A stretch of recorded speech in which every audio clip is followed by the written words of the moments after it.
kesempatan kali ini saya akan melanjutkan tentang kajian bagaimana caranya untuk memperlancar atau mencari rezeki agar lancar, barokah, manfaat bidini wa dunia wal akhirah. Tentunya dalam kesempatan kali ini harapan saya semoga penjenengan semua selalu dalam kondisi sehat seperti juga saya, hingga kali ini saya bisa menemui penjenengan kembali. Seperti berikut ini,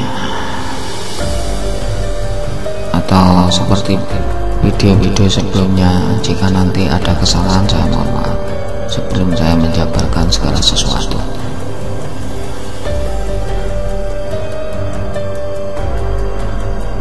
Seperti yang kita ketahui semuanya, jika saat ini itu banyak orang yang dilanda kesusahan, masalah ekonomi ataupun masalah apapun, dan banyak pula yang mengambil jalan-jalan pintas. Jalan pintas seperti apa saja itu tergantung orangnya juga, karena kondisi seperti saat ini COVID melanda di mana-mana. Mau dibilang bagaimanapun tetap yang namanya ekonomi pasti ada pengaruhnya.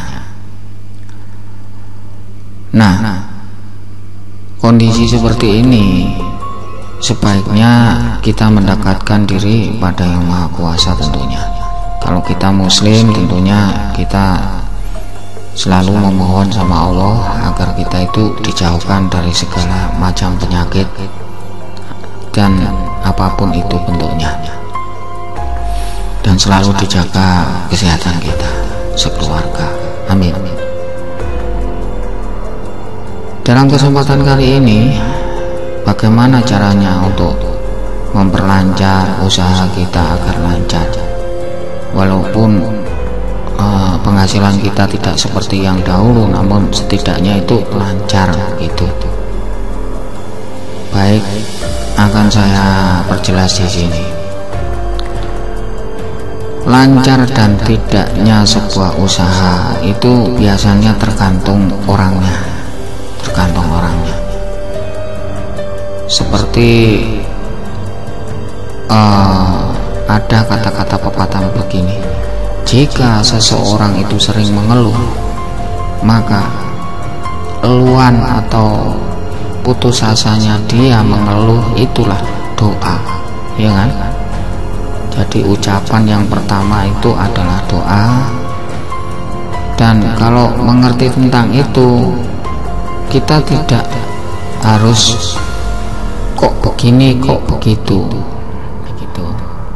kok sekarang lagi susah, kok lagi sepi dan tidak, itu kembali lagi tergantung diri kita. Kalau kita seorang pedagang misalkan, ingin laris, ingin dagangannya lancar, ingin segalanya sesuatu bisa dilancarkan sama Allah, ya minta sama Allah dengan baik, dengan khusyuk tiap hari, sering-sering baca sholawat, istighfar yang banyak, berdoa sama Allah, bermeditasi dengan baik. Maksudnya itu zikir sama Allah, minta sama Allah sekuat hati kita, seikhlas hati kita, apapun itu.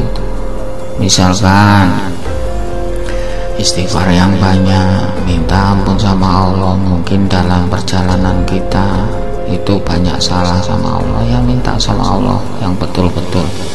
Percuma saja kita zikir baca apa sampai 1000 kali, 2000 kali, kalau hati kita itu tetap tidak bisa ridho, tidak bisa amanah, tidak bisa istiqomah, itu nanti percuma gitu loh. Ditata dulu hati kita, ditata dulu dengan baik, banyak-banyak menyambung silaturahmi, terus sering-sering berprasangka baiklah sama orang, jangan berprasangka berprasangka buruk sama orang, karena orang yang begitu itu juga dari atau pemberian Allah juga. Baik dan buruk itu semuanya pemberian Allah. Itulah, tidak ada orang di dunia ini yang ingin susah. Semuanya ingin enak, hidupnya enak, semuanya itu tercukupi. Namun kembali lagi, semua itu Allah yang menentukan gitu.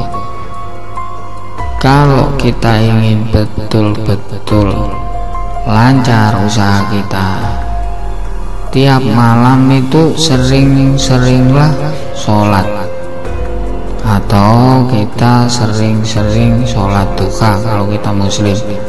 Kalau kita non muslim, sering-sering berdoa sama Tuhan dengan tulus ikhlas. Jangan berharap apapun. Setelah itu berdoa dengan cara kita, apakah itu dengan bahasa Arab atau bahasa Inggris atau bahasa manapun, Allah tahu. Malah justru dengan bahasa kita sendiri yang mudah kita pahami itu akan lebih baik begitu. Karena kita ini orang Indonesia, belum tentu orang Indonesia itu tahu Arab begitu loh, tahu Arab semuanya. Kenapa saya bilang begitu? Nyatanya orang-orang dahulu ya, pendahulu kita, orang tua-tua kita dahulu, hilang semilah iloh maniloh nyatanya kan, iya kan, gitu. Nyatanya dikabulkan sama Allah. Karena apa? Dari bentuk ketulusan hatinya itu yang dinilai Allah.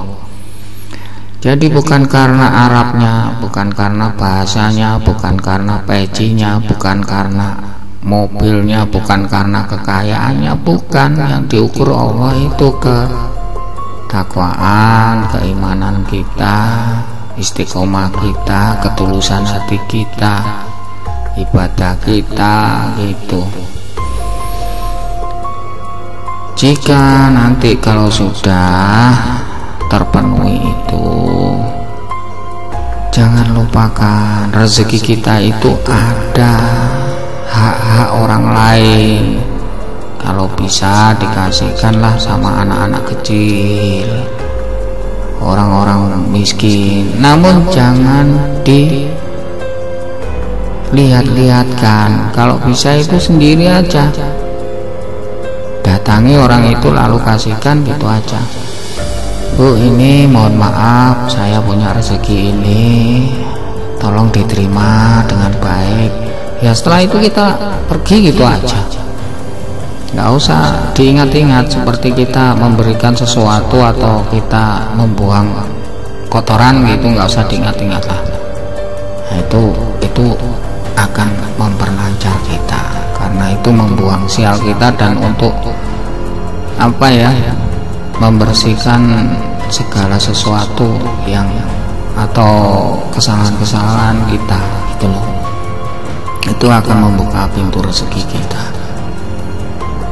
Nah, ini sajalah sedikit nanti tentang bagaimana mendatangkan uang yang banyak, rezeki yang banyak.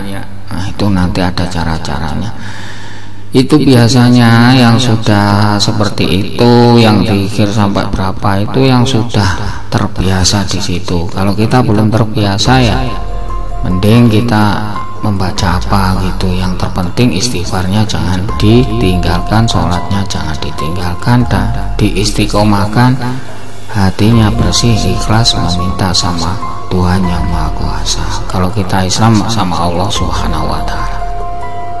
Dan biasakan selalu dalam kondisi yang suci. Itu saja, terima kasih, matur nuwun. Jika ada tutur kata yang kurang berkenan maupun apapun, saya mohon maaf. Wabillahi taufiq wal hidayah, waridho wal inayah. Assalamualaikum warahmatullahi wabarakatuh.